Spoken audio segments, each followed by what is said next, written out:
ओम श्री साईनाथाय नमः। आइए आज बाबा की परम कृपा से हम अध्याय 12 का श्रवण करेंगे। इस अध्याय में काका महाजनी, धुमाल वकील, श्रीमती निमोणकर, नासिक के मूले शास्त्री, एक डॉक्टर के द्वारा बाबा की लीलाओं का अनुभव जैसे विषयों पर हम चर्चा करेंगे। इस अध्याय में बाबा किस प्रकार भक्तों से भेंट करते और कैसा बर्ताव करते थे, इसका वर्णन किया गया है। आइए संतों का कार्य देखें।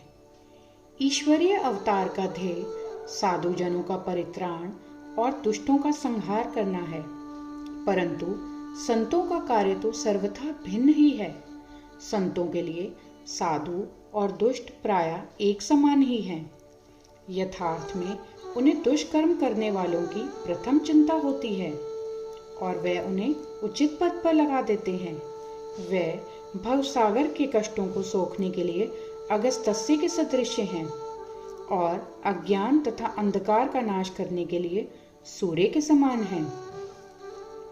संतों के हृदय में भगवान वासुदेव निवास करते हैं। वे उनसे पृथक नहीं हैं। श्री साईं भी उसी कोटि में हैं, जो कि भक्तों के कल्याण के निमित्त ही अवतीर्ण हुए थे। वे ज्ञान ज्योति स्वरूप थे और उनकी दिव्य प्रभा अपूर्व थी। उन्हें समस्त प्राणियों से समान प्रेम था। वे निष्काम तथा नित्य मुक्त थे। उनकी दृष्टि में शत्रु, मित्र, राजा और भिक्षुक सब एक समान थे। पाठकों, अब कृपया उनका यश श्रवण करें। भक्तों के लिए उन्होंने अपना दिव्य गुण समूह पूर्णतः प्रयोग किया और सदैव उनकी सहायता के लिए तत्पर रहे। उनकी इच्छा के बिना कोई भक्त उनके पास पहुंच ही न सकता था। यदि उनके शुभ कर्म उदित नहीं हुए हैं तो उन्हें बाबा की स्मृति भी कभी नहीं आई और ना ही उनकी लीलाएं उनके कानों तक ही पहुंच सकी। तब फिर बाबा के दर्शनों का विचार भी उन्हें कैसे आ सकता था। अनेक व्यक्तियों की श्री साईं बाबा के दर्शन की इच्छा होते हुए भी उन्हें बाबा के महासमाधि लेने तक कोई योग प्राप्त न हो सका। अतः ऐसे व्यक्ति जो दर्शन लाभ से वंचित रहे हैं, यदि वे श्रद्धा पूर्वक साईं लीलाओं का श्रवण करेंगे तो उनकी साईं दर्शन की इच्छा बहुत कुछ सीमा तक तृप्त हो जाएगी। भाग्यवश यदि किसी को किसी प्रकार बाबा के दर्शन हो भी गए तो वह वहां अधिक ठहर ना सका। इच्छा होते हुए भी केवल बाबा की आज्ञा तक ही वहां रुकना संभव था और आज्ञा होते ही स्थान छोड़ देना आवश्यक हो जाता था। अतः यह सब उनकी शुभ इच्छा पर ही अवलंबित था। आइए एक भक्त काका महाजनी के बारे में जानें। एक समय काका महाजनी बंबई से शिरडी पहुंचे। उनका विचार एक सप्ताह ठहरने और गोकुल अष्टमी उत्सव में सम्मिलित होने का था।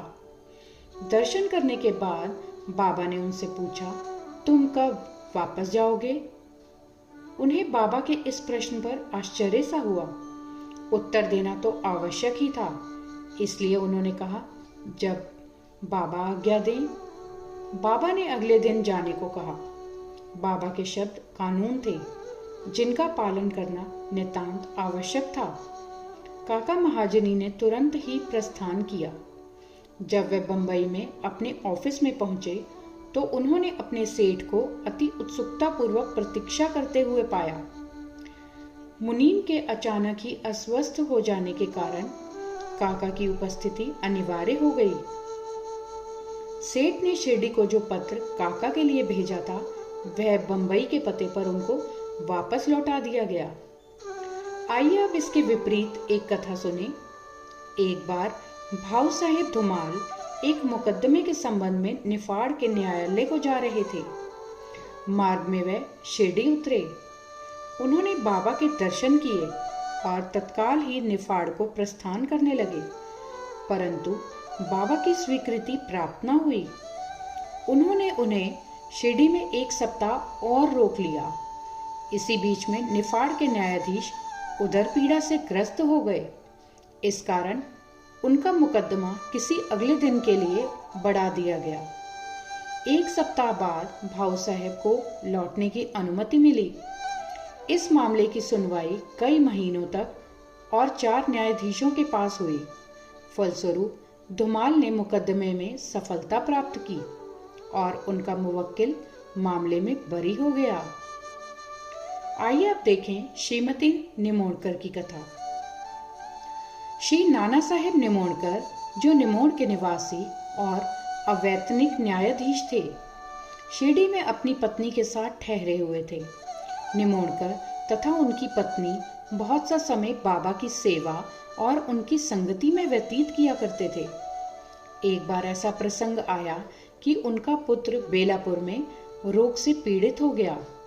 तब उसकी माता ने वहां जाकर अपने पुत्र और अन्य संबंधियों से मिलने तथा कुछ दिन वहीं व्यतीत करने का निश्चय किया, परंतु श्री नाना साहब ने दूसरे दिन ही उन्हें लौट आने को कहा।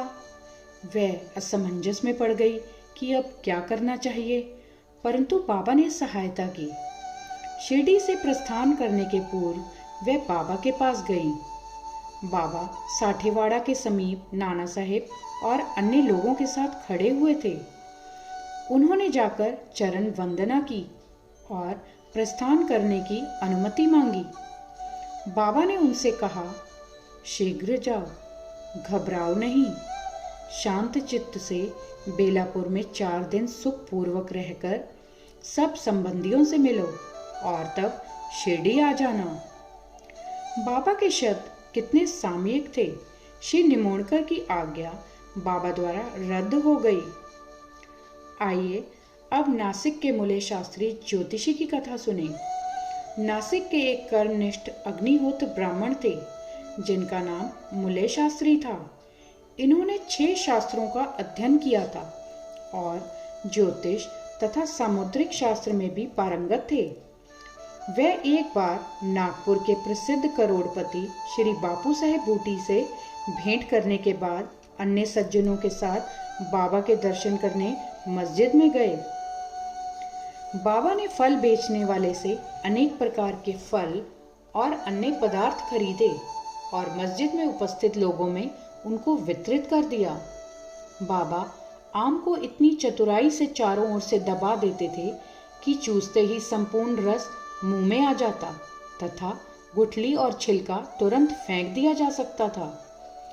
बाबा ने केले छीलकर भक्तों में बांट दिए और उनके छिलके अपने पास रख लिए। हस्तरेखा विशारद होने के नाते मूले शास्त्री ने बाबा के हाथ का परीक्षण करने की प्रार्थना की, परंतु बाबा ने उनकी प्रार्थना पर कोई ध्यान न देकर उन्हें 4 केले दिए। इसके बाद सब लोग वाड़े को लौट आए। अब मूले शास्त्री ने स्नान किया और पवित्र वस्त्र धारण कर अग्निहोत्र आदि में जुट गए। बाबा भी अपने नियम अनुसार लेंडी को रवाना हो गए। जाते जाते उन्होंने कहा कि कुछ गेरू लाना, आज भगवा वस्त्र रंगेंगे। बाबा के शब्दों का अभिप्राय किसी की समझ में न आया। कुछ समय के बाद बाबा लौटे। अब मध्याह्न बेला की आरती की तैयारियां प्रारंभ हो गई थी।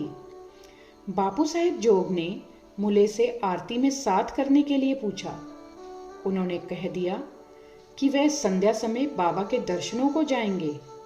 तब जोग अकेले ही चल पड़े। बाबा के आसन ग्रहण करते ही भक्त लोगों ने उनकी पूजा की। अब आरती प्रारंभ हो गई। बाबा ने कहा, उस नए ब्राह्मण से कुछ दक्षिणा लाओ। बूटी स्वयं दक्षिणा लेने को गए और उन्होंने बाबा का संदेश मूले शास्त्री को सुनाया। वह बुरी तरह घबरा गए। वह सोचने लगे कि मैं तो एक अग्निहोत्र ब्राह्मण हूं, फिर मुझे दक्षिणा देना क्या उचित है? माना कि बाबा महान संत हैं, परंतु मैं तो उनका शिष्य नहीं हूं। फिर भी उन्होंने सोचा कि जब बाबा सरीखे महान संत दक्षिणा मांग रहे हैं और बूटी सरीखे 1 करोड़पति लेने को आए हैं, तो वह अवहेलना कैसे कर सकते हैं। इसलिए वह अपने कृत्य को अधूरा ही छोड़कर तुरंत बूटी के साथ मस्जिद को गए। वह अपने को शुद्ध और पवित्र तथा मस्जिद को अपवित्र जानकर कुछ अंतर से खड़े हो गए और दूर से ही हाथ जोड़कर उन्होंने बाबा के ऊपर पुष्प फेंके। एकाएक उन्होंने देखा कि बाबा के आसन पर उनके कैलाशवासी गुरु घोलप स्वामी विराजमान हैं। अपने गुरु को वहां देखकर उन्हें महान आश्चर्य हुआ। कहीं यह स्वप्न तो नहीं है? नहीं नहीं, यह स्वप्न नहीं है। मैं पूर्ण जागृत हूँ, परंतु जागृत होते हुए भी मेरे गुरु महाराज यहाँ कैसे आ पहुंचे? कुछ समय तक उनके मुंह से एक भी शब्द न निकला। उन्होंने अपने को चिकोटी ली और पुनः विचार किया, परंतु वह निर्णय न कर सके कि कैलाशवासी घोलप स्वामी मस्जिद में कैसे आ पहुंचे। फिर सब संदेह दूर करके वे आगे बढ़े और गुरु के चरणों पर गिर हाथ जोड़कर स्तुति करने लगे। दूसरे भक्त तो बाबा की आरती गा रहे थे, परंतु मूले शास्त्री अपने गुरु के नाम की ही गर्जना कर रहे थे। फिर सब जाति पाति का अहंकार तथा पवित्रता और अपवित्रता की कल्पना त्याग कर वे गुरु के श्री चरणों पर पुनः गिर पड़े। उन्होंने आंखें मूंद ली, परंतु खड़े होकर जब उन्होंने आंखें खोली तो बाबा को दक्षिणा मांगते हुए देखा। बाबा का आनंद स्वरूप और उनकी अनिर्वचनीय शक्ति देख मूले शास्त्री आत्मविस्मृत हो गए। उन्हें उनके हर्ष का पारावार न रहा। उनकी आंखें अश्रुपूरित होते हुए प्रसन्नता से नाच रही थी। उन्होंने बाबा को पुनः नमस्कार किया और दक्षिणा दी। मूले शास्त्री कहने लगे कि मेरे सब संशय दूर हो गए। आज मुझे अपने गुरु के दर्शन हुए। बाबा की यह अद्भुत लीला देखकर सब भक्त और मूले शास्त्री द्रवित हो गए। गेरू लाओ, आज भगवा वस्त्र रंगेंगे। बाबा के इन शब्दों का अर्थ अब सबकी समझ में आ गया। ऐसी अद्भुत लीला श्री साईं बाबा ने की थी। आइए अब डॉक्टर की कथा सुने। एक समय एक मामलतदार अपने एक डॉक्टर मित्र के साथ शिरडी पधारे।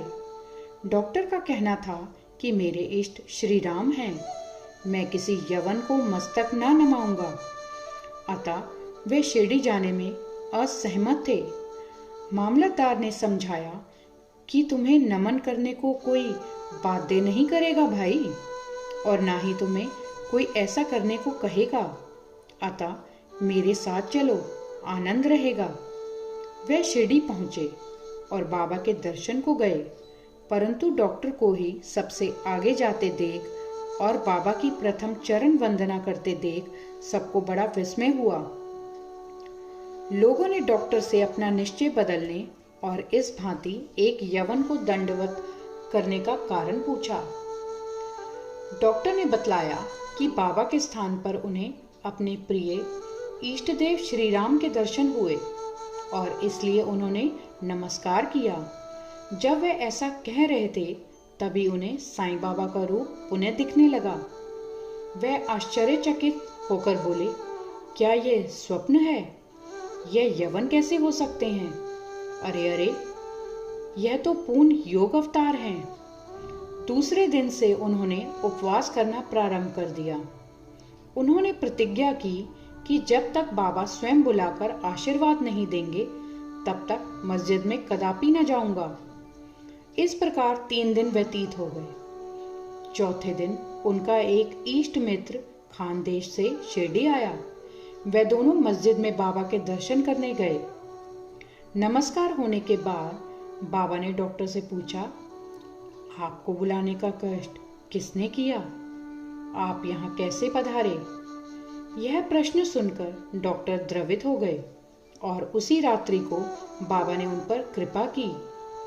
डॉक्टर को निद्रा में ही परमानंद का अनुभव हुआ। वे अपने शहर तो लौट आए तो भी उन्हें 15 दिनों तक वैसा ही अनुभव होता रहा। इस प्रकार उनकी साईं भक्ति कई गुना बढ़ गई। उपयुक्त कथाओं की शिक्षा विशेषतः मूले शास्त्री की यही है कि हमें अपने गुरु में दृढ़ विश्वास होना चाहिए। अगले अध्याय में बाबा की अन्य लीलाओं का वर्णन होगा। आइए तब तक हम मिलकर सभी बाबा का जयकारा लगाएं। श्री सच्चिदानंद सद्गुरु साईनाथ महाराज की जय श्री सद्गुरु साईनाथार्पणमस्तु। शुभम भवतु। अध्याय 12 संपूर्णम।